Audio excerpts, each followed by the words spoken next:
Hey everybody, welcome back. It is time to revisit monetizing your podcast. It's been a long time since I've talked about this, and I want to go through some of the standard ways that podcasters can monetize their podcast, make money from your podcast.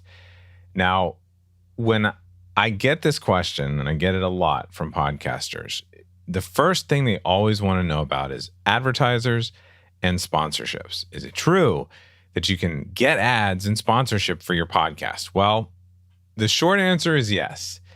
But while it's true that ad dollars are flooding to podcasters from traditional media sources like TV or video advertisers, the vast majority of those ad dollars are still going to podcasts and networks who are getting more than 10 to 20,000 downloads per episode. So in other words, the top 2% of all podcasts are getting the lion's share of the advertising dollars. The average CPM in podcast advertising is about $25. So that's clicks per mil, 1,000 downloads per episode over 21 days. So if you get 1,000 downloads in an episode over 3 weeks, you're going to get $25 to read a 30-second ad, okay? $25 for those 1,000 downloads, okay? If you see less than 1,000 downloads, it's going to be really hard for you to get an advertiser. You're going to have to go to someone who knows you. You're going to have to go to someone who really wants your target audience, especially if you have a really focused industry niche that you are focusing on with your podcast, okay?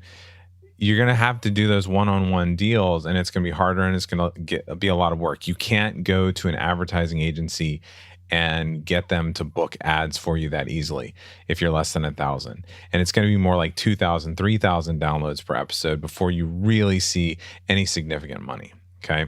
So my professional advice as a podcast producer is that you're still better off sponsoring yourself. And the easy way to do this is by making sure that everything your listener hears or sees or touches or feels in relationship to your podcast is leading them to become your client in some way, your customer, or your supporter in some way. Now, I know that self-promotion really sucks, okay? Especially if you're an introvert like me. You don't want to talk about yourself. You don't want to talk about all the things that you're doing. But you have to do it. And you can do it in strategic ways that will really help you monetize your podcast. So, but before you go starting to ask for money or things like that, I hope, first of all, that your content, your podcast, is hopefully leading you to recruiting clients in some way, your customers. You're including a call to action in every episode that prompts your listeners to contact you if you have questions, that encourages them to reach out to you. And I say that because for some of those people that contact you with a question, you might be able to help them quickly, but you're going to start a relationship with them. And they might also have a complicated question where they might realize that they need to hire you, and boom, there's a new client for you. I was doing a live broadcast on LinkedIn last week, and I had one listener, or one viewer, I guess you would say, check out the LinkedIn Live, asked me a question, and then wanted to set up a call with me. And we set up a call, and now they're going to hire us to be a client. So it happens. It happens all the time. And I want you to think about that first.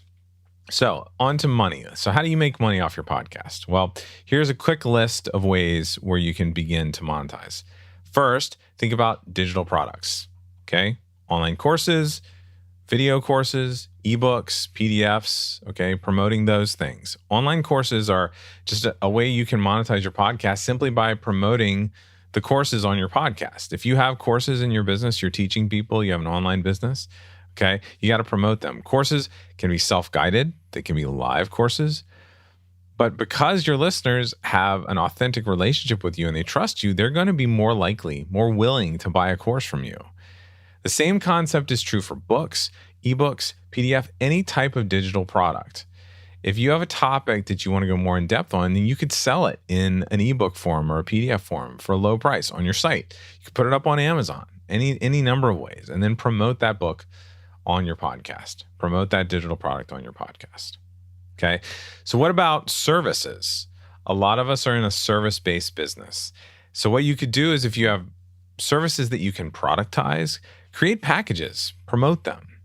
Do you have packages that you already sell for your clients? For instance, at Emerald City Productions, we have production packages because we know we're helping podcasters. They have the same thing they need done every week. We sell a package. They range anywhere from $600 a month all the way up to $2,400 a month. And those packages provide my clients with certain levels of production, promotion, and more for their podcasts. Now, I talk about these services in an authentic way, and that's something you can do too. I talk about them here on the podcast. So think about what packages do you have and how could you promote them and use them as a solution for the problems that you talk about on your podcast. Now, let me talk to the coaches and the consultants for a second. So if you're a coach, could you do some form of coaching that could be an extension of what you're talking about on the podcast, right? If you're just trying to help more people online, but you coach people in person normally, could you do online coaching? Could you start a mastermind group? Could you start a group coaching program? So this is like where you would facilitate a group helping people learn from you, but they could also learn from each other at the same time. And what about a consultant? Okay. If you're a consultant, how could you share stories of your consulting success? Start planting seeds. Talk about your wins. Talk about case studies of people you've worked with as a consultant. Talk about it on your podcast. And if you do that, that would lead people to hire you as a consultant because they hear what it's like to work with you. Maybe you could interview some of your clients that you've worked with and get their thoughts. Are there companies that you'd like to have as a client? If you find a way to interview them on your podcast, featuring them as a guest, that's a great way to create rapport and start a relationship. Perhaps you're an author and you've written books, okay? You need to be mentioning your books in the podcast as well. So it's not just about digital products or services or whatever. If you're a consultant, a coach that's written a book, talk about that on your podcast because people will buy the book. They'll get interested in going more in depth with you if they read the book in addition to listening to you. Okay, what about events? What about things that are live? What about speaking, public speaking? So let's talk about live events first, or trainings, conferences. As you start to build a community around your podcast, you could start to think about hosting live events, conferences, workshops, trainings, whatever you want to call them, where you get groups of people together for a registration fee and go further in depth into the services you provide and explore ways to help them with their problems in person. They meet you through the podcast, using the podcast as a way to promote those. Are you a speaker? Okay. If you're looking to book more gigs, use your podcast as a platform to share your ability to speak. Talk about speaking gigs that you've had. Talk about experiences you've had as a speaker. Mention your availability on your podcast. I know so many podcast hosts who get booked to speak all the time because they talk about the fact that they are speaking. They're speaking here. Next week, I'm speaking here. Oh, last week I did this virtual conference, did this virtual summit. That can lead to extra bookings. Now, what about affiliate relationships or JV, joint venture partnerships?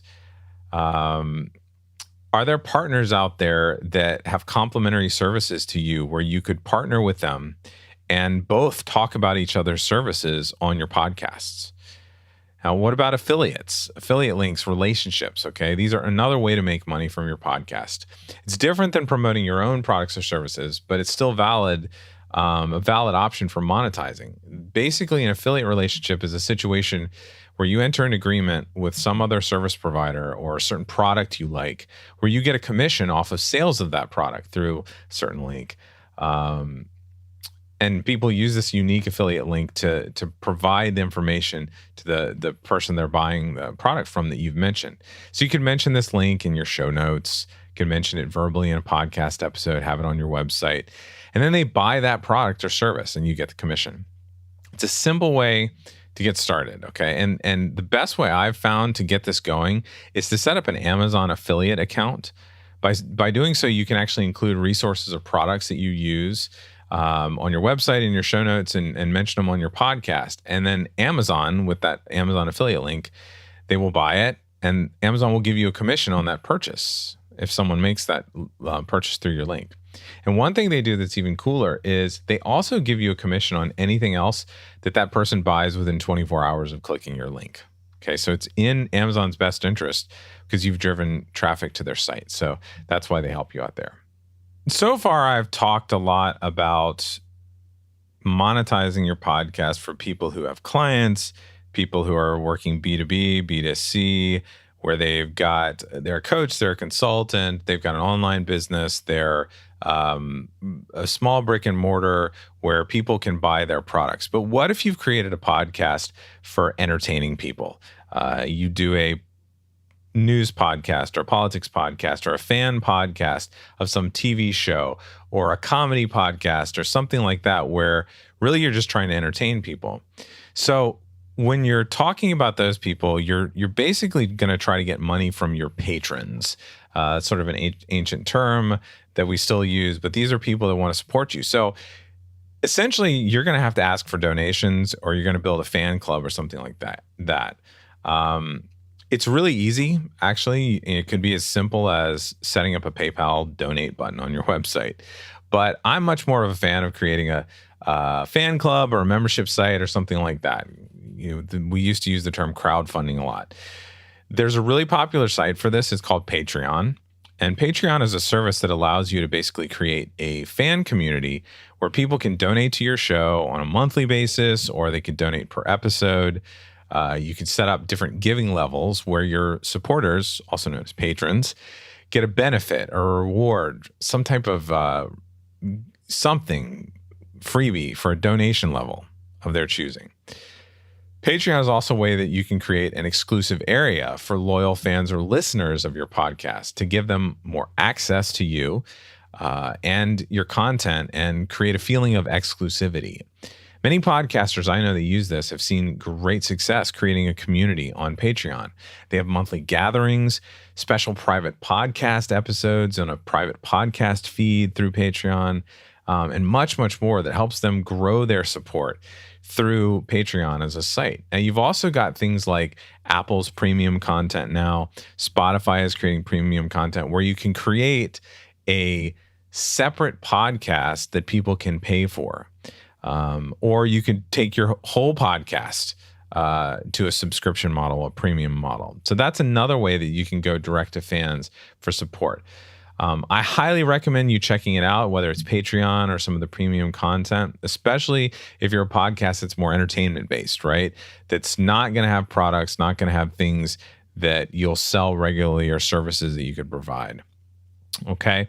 So that's my basic sense of where monetizing your podcast is right now, whether it's, promoting digital products, whether it's promoting your services or your coaching and consulting, creating live events that people can go to, getting speaking gigs, having affiliate or JV partnerships, or just simply getting money from your patrons in exchange for giving them more access or benefits, things like that. Those are the ways right now that are best to monetize your podcast if you're not at that download level where you can get those advertisers and those sponsorships. Okay, so if you're not at 2,000 downloads an episode, 10,000 downloads an episode, it's going to be hard to get the big bucks from advertising. You might want to think about all the other things that you could be doing.